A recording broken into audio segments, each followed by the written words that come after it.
کہ دنیا میں کچھ مسٹریز ہیں، یعنی کبھی نہ کبھی یوٹیوب پر یا آن لائن میڈیا یوز کرتے ہوئے آپ کے سامنے کچھ سسپینس سے بھرپور چیزیں آ جاتی ہیں اور آپ ان کو دلچسپی سے دیکھتے ہیں۔ اسی طرح کی ایک مسٹری سمپسن کارٹون کی ہے۔ کارٹونز بنیادی طور پر تو بچوں کے دیکھنے والی چیز ہے، یعنی بچے کارٹونز دیکھ کر ان سے محظوظ ہوتے ہیں یا والدین بچوں کو کارٹونز لگا کر بچوں کو مصروف رکھتے ہیں۔ مگر سمپسن کارٹونز نہ ہی دکھنے میں اور نہ سٹوری وائز اتنے انٹرسٹنگ ہیں کہ بچے یا بڑے ان کو شوق سے دیکھیں۔ ان کے اتنا فیمس ہونے کے پیچھے ایک اور لاجک یا پوائنٹ ہے۔ کہا یہ جاتا ہے کہ سمپسن کارٹونز کو آنے والے وقت کا پتہ ہے، یعنی سمپسن کارٹونز آج سے کچھ عرصہ بعد ہونے والے واقعات جو ہمارے وہم و گمان میں بھی نہیں ہوتے ان کے بارے میں جانتا ہے، یا نعوذ باللہ اسے کوئی الہام ہوتا ہے اور اپنی ویڈیوز کے ذریعے ان واقعات کو پہلے ہی بتا دیتا ہے۔ اس کا مطلب یہ ہوا کہ سمپسن کارٹونز پیش گوئی کرتا ہے یا پریڈکشن کرتا ہے۔ کچھ لوگوں کا خیال ہے کہ سمپسن کوئی ٹائم ٹریولر ہے جو وقت میں آگے جاتا ہے، یا اسے کسی طرح سے بتایا جاتا ہے کہ یہ واقعہ ہونے لگا ہے، یا اس کے کریٹر کے پاس کوئی سپر پاور ہے جس کے ذریعے وہ خود اس دنیا میں ہونے والے انسیڈنٹس کا پتہ کر لیتا ہے۔ ہماری ریسرچ کے مطابق سمپسن نہ ہی کوئی ٹائم ٹریولر ہے اور نہ ہی کوئی سپر پاورز رکھنے والی کوئی ایلین ٹائپ چیز ہے، بلکہ سمپسن کے پیچھے ایک پوری لابی ہے جو سمپسن سے متعلق پریڈکشنز اور واقعات کو مینیج کرتی ہے۔ اس کے پیچھے یہودی لابی ہے جو ہے تو چند لاکھ، مگر ان کا کنٹرول گلوبلی میڈیا پر اور تمام بینکس پر بہت مضبوط ہے۔ جتنے دنیا میں بڑے بڑے میڈیا ہاؤسز یا فلم میکنگ کمپنیز ہیں، یا تو وہ ڈائریکٹلی ان کے قبضے میں ہے یا انڈائریکٹلی۔ میڈیا وار میں جو چیز بار بار ریپیٹڈلی دکھائی جائے، چاہے وہ جھوٹی ہو یا سچی، اس کو سچا مان لیا جاتا ہے۔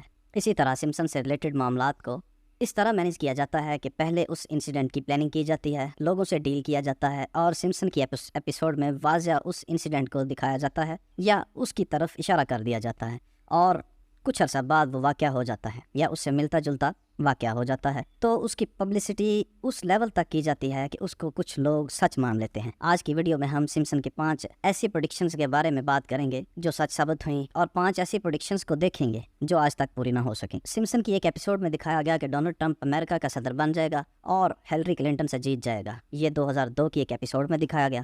سمپسن کی یہ بات پوری ہوئی۔ ڈونلڈ ٹرمپ 2015 میں بھاری اکثریت سے امریکہ کا پریزیڈنٹ الیکٹ ہوا، یعنی سمپسن کی پریڈکشن سے 13 سال بعد اس کی یہ بات پوری ہو گئی۔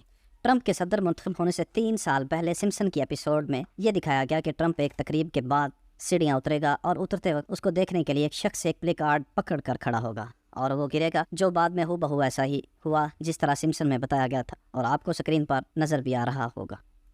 سمپسن نے بتایا کہ فیفا میں فائنینشیل اور میچ فکسنگ پکڑی جائے گی، جو بالکل اس کی پیشگوئی کے 5 سال بعد پکڑی گئی، اور پوری دنیا میں اس بات پر بڑا شور ہوا۔ سب سے بڑی پیشگوئی جس کی وجہ سے سمپسن کو ورلڈ وائڈ فیم ملی، وہ تھی اس کی 1997 کی ایک پیشگوئی، جس میں اس کی ایک ایپیسوڈ میں ایک بچہ بک پکڑے ہوئے کھڑا تھا، جس میں واضح طور پر $9 یا 9 کا ہندسہ بنا ہوا تھا، اور اس کے ساتھ ٹوین ٹاورز بنے ہوئے تھے ورلڈ ٹریڈ سینٹر کے۔ اس تصویر سے 9/11 کے بعد پتہ چلا کہ سمپسن نے اس انسیڈنٹ کا بہت پہلے بتا دیا تھا کہ ایگزیکٹ ڈیٹ کو ورلڈ ٹریڈ سینٹر تباہ ہو جائے گا۔ جرمنی اور برازیل 2014 میں فائنل کھیلیں گے، یہ اس کی ایک ایپیسوڈ میں بہت پہلے بتا دیا گیا تھا، جو کہ ہو ایسا ہی ہوا۔ 2014 کے فیفا ورلڈ کپ میں جرمنی اور برازیل فائنل میں پہنچے، اور ساتھ یہ بھی پریڈکشن کی گئی تھی کہ جرمنی فائنل جیت جائے گا۔ یاد رہے برازیل کی ٹیم جرمنی سے اسٹرانگ تھی اور بہت اچھا گیم کھیل رہی تھی، مگر اس کے باوجود برازیل ہارا اور جرمنی جیت گیا۔ اس کے علاوہ اس نے بہت سی ٹیکنالوجی کے بارے میں بہت پہلے پریڈکٹ کر دیا تھا، جیسے ہولوگرام ٹیکنالوجی اور اسپیس سے متعلق انوینشنز کے بارے میں، جو کہ اس پریڈکشنز کے کافی عرصے بعد سچ ثابت ہوئیں۔ سب سے بڑی اس کی پریڈکشن 2 میڈیا کمپنی سے ریلیٹڈ تھی، ڈزنی اور فاکس کے مرجر کے بارے میں۔ ڈزنی اور فاکس ہالی ووڈ میں اینیمیشن اور فلم پروڈکشن میں مین کمپنی سمجھی جاتی ہیں۔ اس کی اس مرجر سے متعلق پریڈکشنز بھی بالکل پوری ہوئی۔ اس کے علاوہ ایبولا وائرس، شام کی خانہ جنگی اور ہوور کارز کے متعلق بھی اس کی پریڈکشنز پوری ہوئیں۔ یہ وہ تمام پریڈکشنز تھیں جو ہو پوری ہوئیں۔ اب ہم وہ باری پریڈکشنز دیکھتے ہیں جو سمپسن نے پریڈکٹ کی مگر وہ پوری نہ ہو سکی، کیونکہ عام طور پر ہمیں یہ تو بتایا جاتا ہے کہ سمپسن نے یہ پریڈکٹ کیا اور پورا ہوا، مگر یہ نہیں بتایا جاتا کہ سمپسن نے کیا کیا پریڈکٹ کیا جو پورا نہ ہو سکا۔ ویسے تو بہت زیادہ تعداد میں سمپسن کے پریڈکشنز ہیں جو پوری نہ ہو سکیں، مگر ہم اس میں سے کچھ کو دیکھتے ہیں، کچھ کو ڈسکس کرتے ہیں۔ سب سے پہلے سمپسن نے پریڈکٹ کیا تھا کہ آرنلڈ شوازنگر، جو کہ کیلیفورنیا کا گورنر بھی رہ چکا ہے، وہ 2007 میں امریکہ کا پریزیڈنٹ بنے گا، مگر ایسا نہ ہو سکا۔ آرنلڈ کبھی امریکہ کا پریزیڈنٹ نہ بن سکا۔ کہا یہ جاتا ہے کہ اس لابی نے آرنلڈ کے ساتھ ڈیل کر لی تھی۔ اس ڈیل کے بعد سمپسن نے یہ پریڈکٹ کر دیا کہ آرنلڈ امریکہ کا پریزیڈنٹ بنے گا، مگر بعد میں آرنلڈ نے ڈیل پر پورا اترنے سے انکار کر دیا، تو اس لابی نے بش کو امریکہ کا پریزیڈنٹ بنا دیا، جس نے اس یہودی لابی کے لیے بہت کام کیا۔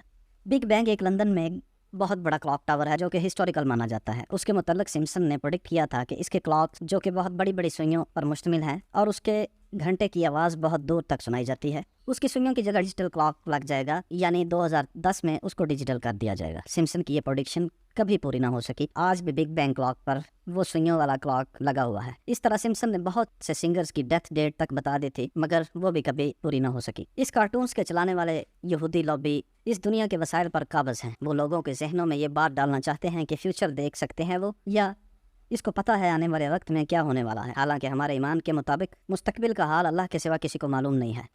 ہمیں ان جیسے باقی وہ تمام چیزوں سے بچنا چاہیے جو ہمیں اپنے عقائد سے